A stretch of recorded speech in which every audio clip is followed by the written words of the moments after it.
नमः श्रीवर्धमानाय निर्धोतकल्लात्मने सालोकानां त्रिलोकानां यद्विद्यादर्पणाय ते नमः नमो रिहंताणं नमो सिद्धाणनुवारणो जानलो सब साहुणम। कौन सा पढ़ना? छह ढाला। मो मोक्ष मार्गस्य नेतारं भेत्तारं कर्मभूभृतां ज्ञातारं विश्वतत्त्वानां वंदे तद्गुणलब्धये। तीन भुवन में सार बीतराग विज्ञानता शिव स्वरूप शिवकार नमः त्रियोग संहार के। पंच परमेष्ठी भगवान की जय।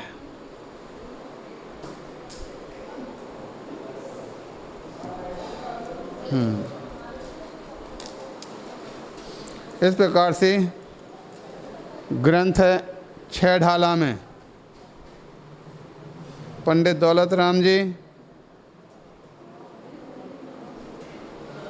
संसार भ्रमण का कारण क्या है इस बात का उल्लेख करते हुए और भव्य जीवों को अवगत करा रहे हैं कि हमने अनादिकाल से आज संसार में भ्रमण किया है या कर रहे हैं, तो उसका मुख्य कारण है मिथ्या दर्शन, मिथ्या ज्ञान और मिथ्या चारित्र। कल यहाँ पर बता दिया था जीवादि प्रयोजन भूत तत्व सरधें तिन मोह विपर्यत्व। जो जीवादि प्रयोजन भूत तत्व हैं उनकी हमने विपर्यत्व यानी विपरीत श्रद्धान किया। चेतन को है उपयोग रूप, बिन मूरत चिन्ह मूरत रूप। जो चेतन को है उपयोग रूप, चेतन कैसा है? उपयोग स्वरूपी है, बिन मूरत अर्थात अमूर्त है, और चिन्ह मूरत चित चैतन्य स्वरूप है। ऐसे चैतन्य स्वरूपी जीव तत्व की हमने सही श्रद्धान नहीं किया। आगे बताया गया था कि पुद्गल नव धर्म अधर्म काल इन तय न्यारी है जीव चाल। ये छह द्रव्यों में जीव को छोड़ करके अन्य जो द्रव्य हैं ये सब भिन्न हैं और जीव द्रव्य भिन्न हैं। इसलिए ताको न जान विपरीत मान, उस जीव के स्वरूप को जाना नहीं, इसलिए विपरीत मान करके करें देह में निज पहचान। अपने शरीर में ही निज की पहचान की है, शरीर को ही अपना जीव स्वरूप माना है। ऐसा करने से हमारा संसार में भ्रमण चलता रहा। अब आगे बताते हुए कह रहे हैं कि है संसार में शरीर इत्यादि को प्राप्त करने वाला और किस प्रकार की मान्यता रखता है, तो कहा जा रहा है मैं सुखी दुखी मैं रंग के राव, मेरे धन ग्रह गोधन प्रभाव, मेरे सुतिय में सब सबल दीन, बेरूप सौभाग्य मूरख प्रवीण।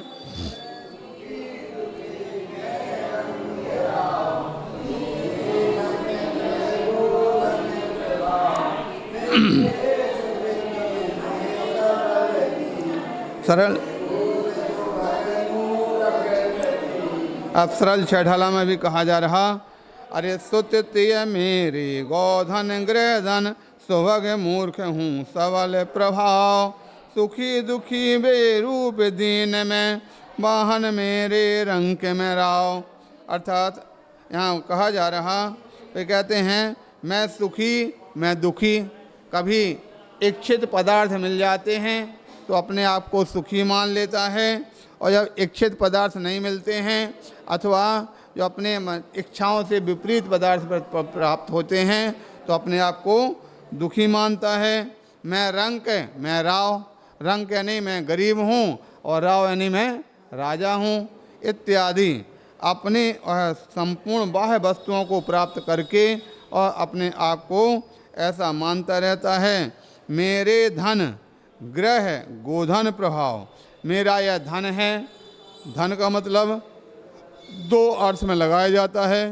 कहीं कहीं धन का मतलब गोधन पशुओं को धन कहा जाता है।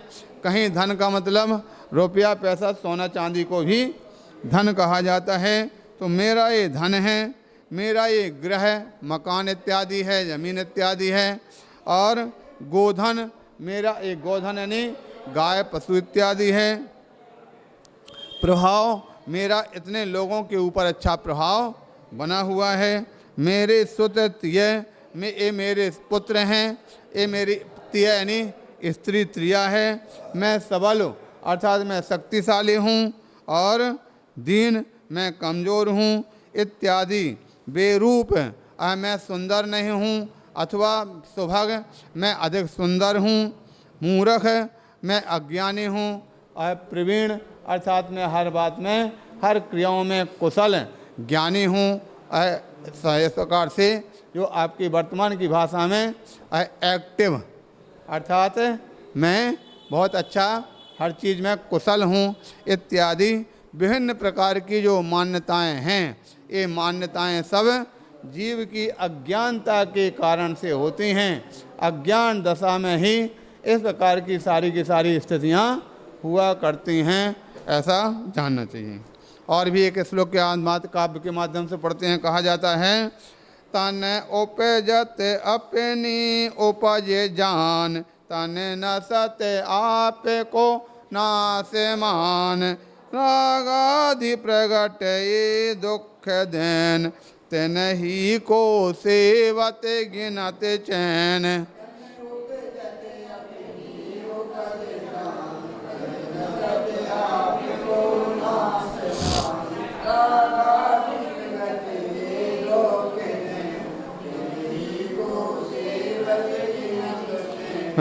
दूसरे में कहा गया, तन उपजे नित्य उपज मानता, तन नसते ही माने नास।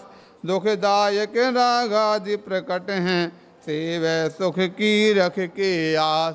इस प्रकार से यहाँ कहा जा रहा है, तन उपजत अपनी उपज दान, अर्थात शरीर की उत्पत्ति से अपनी स्वयं की उत्पत्ति को मान लिया करता है। और तन नसत आपको नासमान, और तन के विनाश होते ही अपना स्वयं का विनाश मान लेता है। जब देखा भी जाता है पर किसी यहाँ पर जन्म होगा, बच्चे का जन्म होते ही चारों तरफ बस खुशियाँ मनाई जाती हैं। हमारे यहाँ पर बच्चा हो गया, हमारे यहाँ संतान हो गया। अरे बच्चा या संतान कौन है? उस संतान जो दिखाई देने वाला है उसको तो सब कुछ मानते हैं, लेकिन उसके अंदर जो होने वाला जीव है उसकी सत्ता कोई नहीं पहचानता है। तन उपजत अपनी उपज जान, तन के उत्पन्न होने पर उपज मानता है। और तन नसत आपको नाश मान, जैसे उसका अंत होता है, मरण हो जाता है, मरण होते उसको अग्नि में जला देते हैं और उसके बोले फलाना जो है जीव है वो ख़त्म हो गया। सामान्य लोग व्यवहार की भाषा में भी यही कहा जाता है। रास्ते में चल गए, पैर चीते के ऊपर पैर पड़ गया, बोले हमारे हाथ से 3 इंद्रिय जीव मर गया। जीव मरा क्या?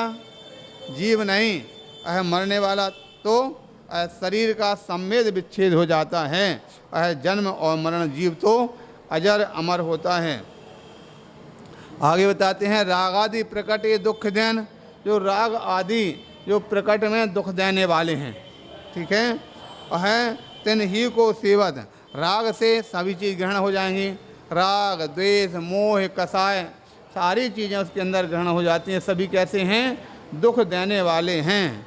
फिर भी उनको ही यह जीव अपने जीवन में निरंतर ही पालन करता है, धारण करता है, ग्रहण करता है, उसी में ही अपना जीवन को लगा करके चलता है। इस प्रकार से यहाँ पर एक कथन किया गया। आगे बताते हैं, शोभे अशोभे बंध के फल मझार, रति अरति करे निज पद विसार। आत्म हित हेतु विराग गान, ते लखे आप को कष्ट दान।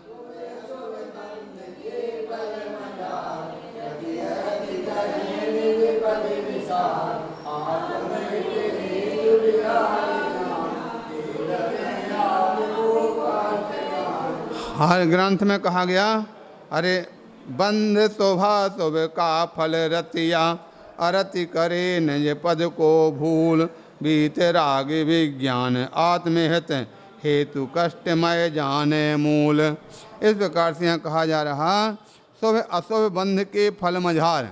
कभी शुभ का बंध है और कभी अशुभ का बंध है। दोनों प्रकार के शुभ अशुभ के बंध में रति अरति, शुभ के बंध में रति करता है और अशुभ के फल में, बंध के फल में अरति करता है। उस शुभ और अशुभ में ही, क्रिया में ही भूला रहता है। निज पद विसार, स्वयं के पद को, स्वयं के स्वभाव को, स्वयं की चेतना को वह भूल करके उसी में ही लीन रहा करता है। इसलिए उसको अच्छे तरह से यह भ्रमण हमारा इन्हीं के कारणों से होता रहा। इस बात को हमारे लिए समझना है। और आत्महित हेतु विराग ज्ञान, जो आत्मा का हित करने वाला विराग ज्ञान है, वीतराग विज्ञान अथवा संसार से विरक्ति रूप जैसा जो ज्ञान है, सम्यक ज्ञान है, ऐसा सम्यक ज्ञान ते लखे आपको कष्टदान। ऐसे उस ज्ञान को, जो प्रमाद से रहित भावना धारणा को कष्टकारी मानता रहता है। इसलिए यहाँ पर ये कहा गया, अशुभ बंध को हमें छोड़ करके और अशुभ बंध में रति अरति हमारे द्वारा की जा रही है, इसके कारण भ्रमण हुआ, इसको हमारे लिए छोड़ना है और आत्म कल्याण की धारणा को, भावना को प्रकट करना है इत्यादि। ऐसा जानकर अपने आत्महित की ओर लगो, ऐसा संदेश, ऐसा उपदेश पंडित दौलत राम जी ने आगम के अनुसार, आगम के परिप्रेक्ष्य में दिया है। उसको समझने की प्रयत्न करना चाहिए। बोले महावीर भगवान की।